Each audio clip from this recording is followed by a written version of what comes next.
Bonjour Nadège et merci de te prêter au jeu du témoignage. Bonjour Madeleine, je suis ravie de faire ce témoignage pour toi. Voilà. Merci à toi. Alors, je vais te poser quelques questions sur ton parcours, sur ta formation, et puis si tu peux nous partager ton vécu, ben, ça sera super. Alors déjà, est-ce que Nadège, tu peux te présenter en deux mots, juste qui tu es, qu'est-ce que tu pratiques, pour qu'on puisse mieux te connaître? Alors moi je suis psychomotricienne en fait de formation initiale, donc j'ai toujours été intéressée à tout ce qui était relatif au corps, aux émotions, à la manière dont le corps s'exprime et comment il est en relation avec les autres. Donc j'ai un parcours professionnel dans le handicap principalement et ma trajectoire professionnelle m'a amenée à prendre des fonctions managériales, de direction maintenant. Et pour autant, j'ai toujours été intéressée sur la manière dont chaque personne s'inscrit dans son propre parcours, que ce soit des personnes qu'on accompagne donc en situation de handicap, mais aussi les salariés. Et j'avais à cœur de pouvoir trouver une formation complémentaire à ma formation de cadre qui me permettait de rester alignée, moi, dans ma posture professionnelle, mais aussi de pouvoir aussi comprendre ce qui peut se jouer chez l'autre dans ce qui parfois est un peu invisible et subtil pour justement permettre une fluidité, voilà, dans son parcours professionnel. Donc c'est pour ça que je suis tombée par hasard sur Madeleine dans mon parcours de vie et quand elle m'a parlé, quand j'ai vu sur ses réseaux qu'elle proposait ce type de formation assez complémentaire en psycho-énergétique, je me suis dit, allez, je me fais plaisir, je me lance. Concrètement, t'attendais quoi de cette formation? Qu'est-ce que tu recherchais? Alors, il y avait deux choses. La première, c'était de voir comment est-ce qu'on peut dépasser des blocages qui peuvent entraver des projets personnels ou des projets professionnels. À la fois pour, dans ma vie personnelle, pour accompagner et soutenir mes enfants sur leurs projets, mais aussi pour moi, et puis pourquoi pas après pour les personnes avec qui je travaille au quotidien. Et l'autre chose, c'était de savoir comment cet outil pouvait être éventuellement transposé au niveau professionnel, voilà, dans Oui, l'individuel et dans le collectif. parce que toi, tu as un contexte professionnel qui fait qu'il y a plusieurs terrains de jeu, on va dire, pour les mises en application. Tu as le Mm. monde de l'entreprise à titre individuel, à titre collectif, et tu as aussi toujours cette âme d'accompagnante Mm. donc il y a plusieurs contextes professionnels dans lesquels tu peux déployer ces approches. Toi, aujourd'hui, comment t'imagines, même si tu n'as pas toutes les réponses à ce stade et que ça va continuer à évoluer, en tout cas, comment tu imagines la valeur ajoutée de cette formation pour toi aujourd'hui dans l'entreprise? Alors pour l'instant, la valeur ajoutée, elle est pour moi, sur ma posture d'écoute, d'alignement aussi, pour pouvoir vraiment me recentrer sur la personne et non pas être dans une projection de ce que moi je pourrais y mettre et de ne pas donner des réponses à l'autre, mais bien de l'accompagner pour qu'il trouve lui-même ses propres réponses. Et donc d'être dans une position plutôt, une posture plutôt d'accompagnement, enfin de guide, et non pas sur celui qui sait. Voilà. Donc il y a déjà ça, et après, c'est de pouvoir aussi se dire qu'il y a une histoire dans l'histoire et que ce qui a raconté en première intention n'est pas forcément ce qui peut se jouer plus profondément pour la personne et de pouvoir prendre le temps, voilà, de décortiquer pour comprendre ce qui se joue, pour peut-être lever des blocages. Et la partie énergétique, alors pareil, hein, toujours dans ce contexte plus pour toi en entreprise, Mm. parce que malheureusement les entreprises, on n'est pas encore à l'ère où on va pouvoir parler librement d'énergétique et faire nos coming out là-dessus. Mais pour toi, à titre individuel, comment ça te sert dans l'entreprise aujourd'hui, cette ouverture à la dimension énergétique? Ça va être sur l'intuition. J'ai fait une formation très pragmatique de dirigeant. Et le premier jour, premier cours, on a été accueillis. Je me souviens de cet enseignant qui lui-même a été sur le terrain, disait il y a deux sortes de dirigeants. Il y a le capitaine de cavalerie et puis il y a le chef indien. Donc il y a celui qui est plein d'outils et plein de méthodes et l'autre qui travaille avec son intuition. Et en fait, il faut un peu des deux. Voilà. Et donc c'est comment aussi faire confiance, voilà, à mon intuition quand il y a des décisions qui sont importantes à prendre, voilà. Ou dans ce que on peut sentir de l'autre aussi, voilà. Donc dans les messages qui peuvent être présents. Et entre la Nadège d'avant la formation et la Nadège de maintenant, je sais que c'est pas facile comme question, mais comment ont bougé les lignes dans ton rapport à tes intuitions, à tes prises de décision, tu vois, comment tu arriverais à clarifier, même si je sais que c'est pas facile à verbaliser, quelle est la différence entre la Nadège d'avant et d'aujourd'hui? Alors, ce que la formation m'a appris, c'est que finalement, notre corps nous donne des premières réponses par rapport sur des ressentis, sur ce qui peut être intuitif et ce qui peut être du mental. Et c'est de pouvoir faire la part des choses entre ce qui est du coup, du mental et des peurs et de ce qui est de l'intuition et qui est souvent vrai. C'est de me dire aussi, je ne me précipite plus dans une réponse, mais je prends le temps de vérifier si mon intuition se confirme par par une prise de recul et de la clarté. Voilà. On peut, avec l'ensemble des outils qui sont proposés, débloquer ce petit grain de sable qui va venir empêcher peut-être une légèreté ou une émotion qui est trop envahissante, voilà, de pouvoir assez rapidement décrypter ce qui se joue et ce qui se passe et puis que la personne puisse se faire confiance et devenir autonome. C'est ça, moi, qui m'avait intéressé quand on avait fait des séances ensemble, et puis de ce que j'ai vu aussi, parce que mes enfants ont pu en bénéficier, du coup, comment rapidement on devient autonome aussi sur cette méthode.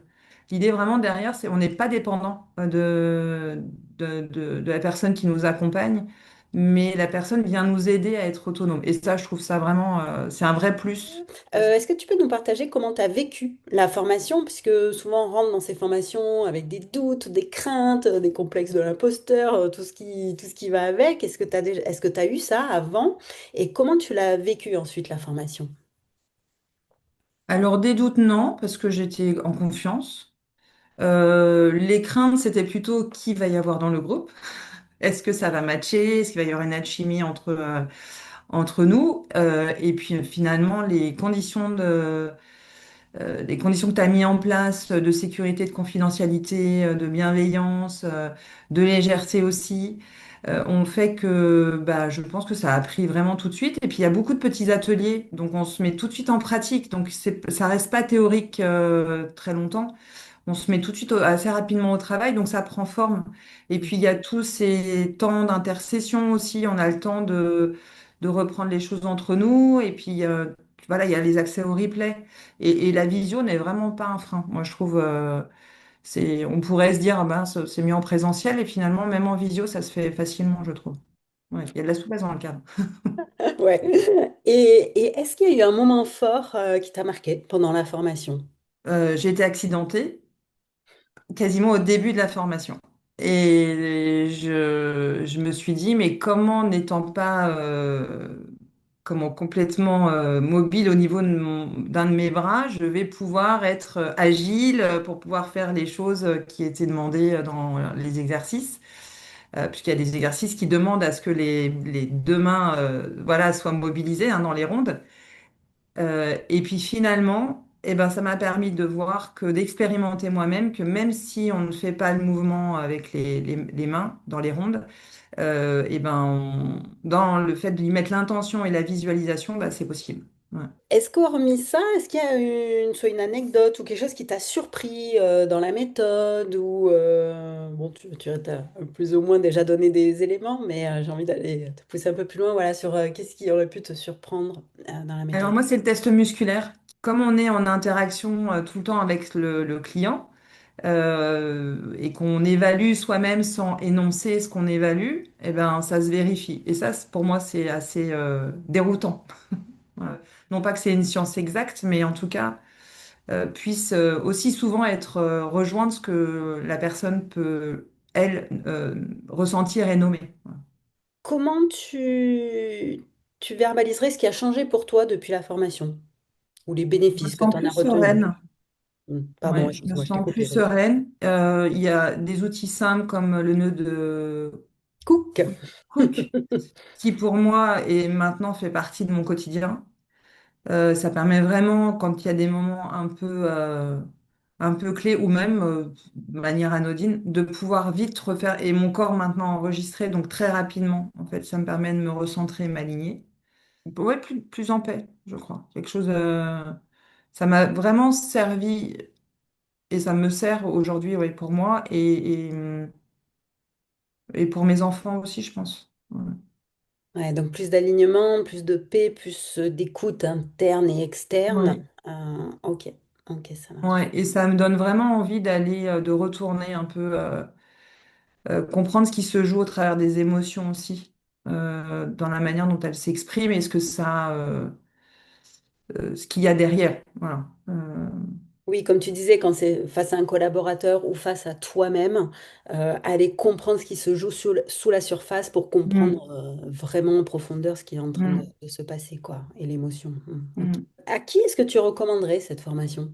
À toutes les personnes en fait qui s'intéressent à la manière dont le corps peut fonctionner et au message que le corps peut envoyer et qui auraient besoin en fait de mieux comprendre pour dans son quotidien, dans sa vie de tous les jours, pouvoir être plus serein. Voilà. Hmm. Et ensuite, à toute personne qui aurait envie d'évoluer sur son chemin ou qui aurait envie de se reconvertir sur peut-être une offre voilà, en libéral, sur de l'accompagnement, en développement personnel ou sur des chemins de vie. Contribuer, oui. Pour moi, Et c'est une manière de contribuer. Voilà. pour toi, cette formation-là, comparée à d'autres, qu'est-ce qu'elle apporte concrètement à ces profils-là? Tu vois, ça va répondre à quels besoins chez eux? Moi, mon métier d'origine de psychomotricienne fait que j'étais sur une approche globale du corps. Et j'avais besoin d'avoir une formation sur une dimension, on va dire, holistique. Et je trouve que la psycho-énergétique, et dans la manière dont tu l'amènes, en tout cas cette formation, couplée voilà, à un travail sur des rondes et en lien aussi avec tout ce qui est autour des chakras, euh, je trouve que c'est prendre en considération l'ensemble de la manière dont un traumatisme ancien peut s'exprimer encore dans l'ici et le maintenant. Pas être envahi systématiquement par les traces que ça a laissées d'un point de vue énergétique ou corporel en soi. Et ça, je pense que tout le monde mériterait de pouvoir le vivre, parce que qui n'a pas vécu un trauma dans sa vie, et même minime, peut-être aussi de pouvoir être plus à l'écoute de ce qui peut se jouer pour eux, même en séance avec un patient ou un client selon le profil du thérapeute. Et dernière question, et après je t'embête plus. Si tu devais résumer cette formation en une phrase, alors je sais, elle n'est pas facile ma question, mais qu'est-ce En que une tu phrase, dirais? ben, je vais reprendre une phrase que j'ai entendue il n'y a pas longtemps, qui est que entre le rêve et la réalité, c'est l'action, et que c'est en étant en mouvement que les choses se passent. Enfin, que les choses se mettent en action. Donc, je trouve que cette formation, elle met en mouvement et elle redonne du pouvoir personnel. Top, écoute, merci beaucoup Nadège pour tes partages. J'espère que voilà que ça pourra éclairer des personnes qui elles-mêmes hésitent et qui s'apprêtent à rentrer dans la formation. Donc merci pour ces précieux partages. En tout cas, vous pouvez y aller en toute confiance entre les mains de Madeleine. Vous êtes entre de bonnes mains. Merci beaucoup Nadège, je En prie. t'embrasse et à bientôt. Merci. À bientôt.